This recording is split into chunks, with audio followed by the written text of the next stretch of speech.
180 degree ঘুরে গেল নির্বাচন কমিশন। সংস্কার কমিশনের একটি প্রস্তাব ছিল, কোনো ফৌজদারি আদালতে কাউকে ফেরারি আসামি ঘোষণা করলে তিনি নির্বাচনে প্রার্থী হতে পারবেন না। গত মার্চে নির্বাচন কমিশন প্রকাশ্যে এর বিরোধিতা করেছিল। নির্বাচন কমিশন জাতীয় ঐকমত্য কমিশনকে চিঠি দিয়ে জানিয়েছিল, ফেরারি আসামিকে ভোটে অযোগ্য ঘোষণার বিধান অসৎ উদ্দেশ্যে ব্যবহার হতে পারে। 5 মাসের ব্যবধানে নির্বাচন কমিশন 3রা সেপ্টেম্বর বলেছে, গণপ্রতিনিধিত্ব আদেশ বা আরপিওতে 46টি সংশোধনীর প্রস্তাব ইসির পক্ষ থেকে সরকারকে দেওয়া হয়েছে। তার মধ্যে একটি হলো ফেরারি আসামিকে সংসদ নির্বাচনের জন্য অযোগ্য ঘোষণা করা। প্রশ্ন হলো, ইসির হঠাৎ করে এমন ইউটার্ন কেন? কেন তারা অসৎ উদ্দেশ্যে ব্যবহার হতে পারে এমন আশঙ্কা থাকার পরও সেটি সুপারিশ করলো? অনেকে মনে করছেন আওয়ামী লীগের পলাতক নেতা নেত্রীরা যাতে নির্বাচনে অংশ নিতে না পারে, এমনকি স্বতন্ত্র হিসেবেও যাতে না পারে, সেজন্য ইসির এমন ইউটার্ন।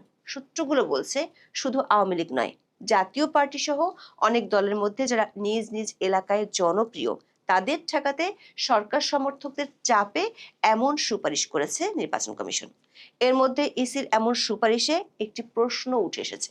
সেটি হলো, 21শে আগস্ট গ্রেনেড হামলা মামলায় বিএনপির ভারপ্রাপ্ত চেয়ারম্যান তারেক রহমান সহ আসামিদের খালাসের রায়ের বিরুদ্ধে আপিল করার অনুমতি পেয়েছে রাষ্ট্রপক্ষ। যদি কোনো কারণে রাজনীতির মোড় ঘুরে যায়, তাহলে ইসির এই সুপারিশ কি খোদ তারেক রহমানের বিরুদ্ধেই ব্যবহৃত হতে পারে? বিস্তারিত জানতে চলুন যাওয়া যাক বিশ্লেষণে।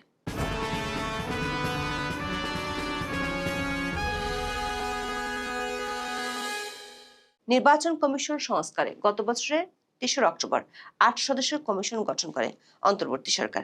এতে প্রধান করা হয় সুশাসনের জন্য নাগরিক সুজনের সম্পাদক বদিউল আলম মজুমদারকে। কয়েক দফা সময় বাড়িয়ে গত 15ই জানুয়ারি এক কমিশন প্রধান উপদেষ্টা মোহাম্মদ ইউনূসের হাতে প্রতিবেদন তুলে দেয়, যেখানে সুপারিশ আছে 150-র মতো। এর মধ্যে কিছু সুপারিশ নিয়ে শুরু থেকে আপত্তি জানিয়ে আসছিল সিএসি সহ কমিশনের শীর্ষস্থানীয় কর্মকর্তারা। তার মধ্যে সংস্কার কমিশনের প্রতিবেদনের একটি সুপারিশ হলো 8-এর 1 অনুচ্ছেদের খ নম্বর সুপারিশটি, যেখানে বলা হয়েছে, কোনো ফৌজদারি আদালত কাউকে ফেরারি আসামি ঘোষণা করলে তিনি আর নির্বাচনে প্রার্থী হতে পারবেন না। গত 18 মার্চ বিডি নিউজ 24 এর একটি খবর প্রকাশিত হয়, যার শিরোনাম ছিল, ফেরারি আসামিকে প্রার্থী হতে বাধা নয় ঐকমত্য কমিশনকে ইসি। ওই রিপোর্টটিতে বলা হয়েছে, সংস্কার কমিশনের কিছু সুপারিশের সঙ্গে দ্বিমত প্রকাশ করে ঐকমত্য কমিশনের পাঠানো চিঠিতে ইসি বলেছে, ফেরারি আসামিকে প্রার্থী হতে বিরত রাখার বিধান করা হলে তা অসৎ উদ্দেশ্যে ব্যবহার করা হতে পারে। তখন সিএসি নাসিরউদ্দিন বলেছিলেন, এটার পেছনে অন্য কোনো উদ্দেশ্য বা স্বার্থ হাসিলের চেষ্টা করা হতে পারে। অথচ 3রা সেপ্টেম্বর নির্বাচন কমিশনার ব্রিগেডিয়ার জেনারেল অবসরপ্রাপ্ত আবুল ফজল মোহাম্মদ সানাউল্লাহ সাংবাদিকদের বলেছেন, ফেরারি আসামি নির্বাচনে অংশ নিতে পারবে না। তার মতে, আদালত ঘোষিত ফেরারি আসামিরা নির্বাচনে অংশ নিতে পারবেন না। ত্রয়োদশ জাতীয় সংসদ নির্বাচন সামনে রেখে গণপ্রতিনিধিত্ব আদেশ বা আরপিও 1972-এর সংশোধনী চূড়ান্ত করেছে নির্বাচন কমিশন।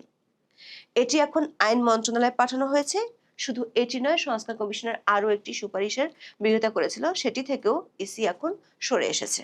সংস্কার কমিশনের প্রতিবেদনের 8-এর 2 অনুচ্ছেদের ক নম্বর সুপারিশে বলা হয়েছে, বাংলাদেশের অভ্যন্তরে আইনি হেফাজতে থাকা ছাড়া সকল প্রার্থীর সশরীরে মনোনয়নপত্র জমা দেওয়ার বাধ্যবাধকতা তৈরি করা। নির্বাচন কমিশন ঐকমত্য কমিশনের কাছে যে চিঠি দিয়েছিল, সেখানে এই সুপারিশেরও বিরোধিতা করা হয়েছিল। কমিশন লিখেছিল, মনোনয়নপত্র জমা সশরীরে ও অনলাইনে দুটোই রাখতে হবে। শুধু সশরীরে হলে 2014 সালের পুনরাবৃত্তি ঘটবে। আগামী সংসদ নির্বাচনে অনলাইনে মনোনয়নপত্র দাখিল করার সুযোগ আছে কিনা জানতে চাইলে ইসি সানাউল্লাহ বলেন, শুধু স্থানীয় সরকার নির্বাচনে অনলাইনে মনোনয়ন জমা দেওয়ার ব্যবস্থা ছিল, জাতীয় নির্বাচনে ছিল না। এটা আমরা নতুন করে যোগ করব বলেছিলাম, কিন্তু এখন আমরা এটা যোগ করছি না। প্রশ্ন হলো, ইসির একাধিক সভায় ঐকমত্যের ভিত্তিতে সংস্কার কমিশনের এসব সুপারিশ বাস্তবায়নযোগ্য নয় বলে প্রস্তাব পাশ হয়েছিল। সে অনুযায়ী ঐকমত্য কমিশনের সহসভাপতি অধ্যাপক আলী রিয়াজের কাছে চিঠিও দিয়েছিল। কিন্তু এখন কেন আবার সে সুপারিশগুলো সংযুক্ত করে আইন সংশোধনের প্রস্তাব মন্ত্রণালয়ে পাঠানো হয়েছে? সূত্রগুলো বলছে যদিও আদৌ নির্বাচন হবে কি না সেটি নিয়ে যথেষ্ট সন্দেহ আছে। বিশেষ করে সরকারের মিত্র জামাত ইসলামী কোনোভাবেই ফেব্রুয়ারিতে নির্বাচন চায় না, কারণ দলটির ধারণা তারা নির্বাচনে বড় জোর বিরোধী দল হতে পারে। সেটি হলে এখন প্রশাসনের নানা স্তরে তাদের যে দখল আছে সেটি তারা হারাবে।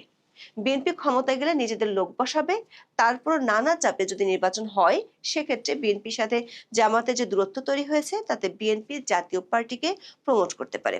আবার কার্যক্রম নিষিদ্ধ থাকা এবং প্রতীক স্থগিত থাকায় আওয়ামী লীগের পক্ষে সরাসরি নির্বাচনে অংশ নেওয়া সম্ভব নয়। সেক্ষেত্রে আওয়ামী লীগের অনেক নেতা জাতীয় পার্টি কিংবা স্বতন্ত্র অথবা অন্য কোনো দল থেকে নির্বাচন করতে পারে। সরকার দুই মিত্র জামাত ইসলামী ও কিংস পার্টি এনসিপি এই বিষয়টি নিয়ে বেশ কিছুদিন ধরে চিন্তিত। জাতীয় পার্টির ভোট ব্যাংক, আওয়ামী লীগের তৃণমূলের জনসমর্থন, সরকার সমর্থকদের মব সন্ত্রাসের কারণে দল দুটির প্রতি মানুষের সিম্পেথি বেড়ে যাওয়া, এগুলো সরকার ও তার দুই মিত্রকে ভাবিয়ে তুলেছে। সে কারণে ইসির বিরোধিতা সত্ত্বেও আইন মন্ত্রণালয় থেকে এই দুটি সুপারিশ আরপিওর সংশোধনীতে সংযোজন করতে বলা হয়েছে। সূত্রগুলো বলছে যদিও প্রধান নির্বাচন কমিশনার সহ বেশ কয়েকজন নির্বাচন কমিশনার এবং নির্বাচন কমিশনের আইন বিশেষজ্ঞরা মনে করেন এ দুটি ধারা অসৎ উদ্দেশ্যে ব্যবহারের জন্যই সংযুক্ত করা হয়েছে। সে উদ্দেশ্যটি হলো সমালোচনার মুখে পড়ে জাতীয় পার্টি নিবন্ধন বাতিল কিংবা কার্যক্রম স্থগিত করতে পারছে না, ফলে দলটির নেতাদের নির্বাচনের সময় আটকে ফেলার কৌশল এঁটেছে সরকার। বিশেষ করে এনসিপির উত্তরবঙ্গের কয়েকজন নেতা এরই মধ্যে বুঝে গেছেন এরশাদের শক্ত ঘাঁটিতে তারা যে জামানত হারাবে সেটি নিশ্চিত, কারণ উত্তরবঙ্গের জাতীয় পার্টির সাথে আওয়ামী লীগ ও বিএনপির প্রতিদ্বন্দ্বিতা হয়। সে কারণে বাকিরা যে ভোট পায় সেটি না বলাই ভালো। আবার তৃণমূল পর্যায়ে আওয়ামী লীগের অনেক নেতা আছেন যারা এখনো বেশ জনপ্রিয়, কিন্তু পরিস্থিতির কারণে তারা পলাতক আছেন। যদি আওয়ামী লীগ নির্বাচনে প্রতিদ্বন্দ্বিতা করতে না পারে তারা হয়তো স্বতন্ত্র বা অন্য কোনো দলের ব্যানারে প্রতিদ্বন্দ্বিতা করতে পারে। সেক্ষেত্রে তারা গ্রেপ্তার এড়ানোর জন্য অনলাইনে মনোনয়নপত্র জমা দিতে পারেন। সে আশঙ্কার কথা বিবেচনা করে এনসিপি ও জামাতের পক্ষ থেকে চাপ দেওয়া হয়। আর সরকার নিয়োগকর্তাদের চাপে নির্বাচন কমিশনও তাদের অবস্থান থেকে সরে যেতে বাধ্য হয়।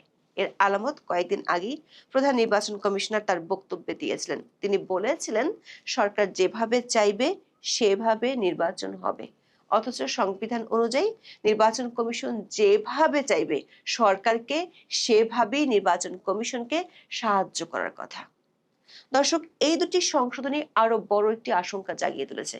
সাবেক তত্ত্বাবধায়ক সরকার আমলে 2008 সালের সেপ্টেম্বরে জামিনে মুক্তি নিয়ে চিকিৎসার জন্য লন্ডনে যান বিএনপির ভাইস চেয়ারম্যান তারেক রহমান। সেই থেকে তিনি লন্ডনে অবস্থান করছেন। গত বছর 5ই আগস্ট বিএনপির বহু নেতা দেশে ফিরলেও তারেক রহমান কবে দেশে ফিরবেন সে বিষয়ে তিনি বা তার দল থেকে নিশ্চিত করে কিছু বলা হয়নি। জনাব তারেকের বিরুদ্ধে 80টির মতো মামলা ছিল, বেশ কয়েকটি মামলায় শাস্তিও হয়েছিল।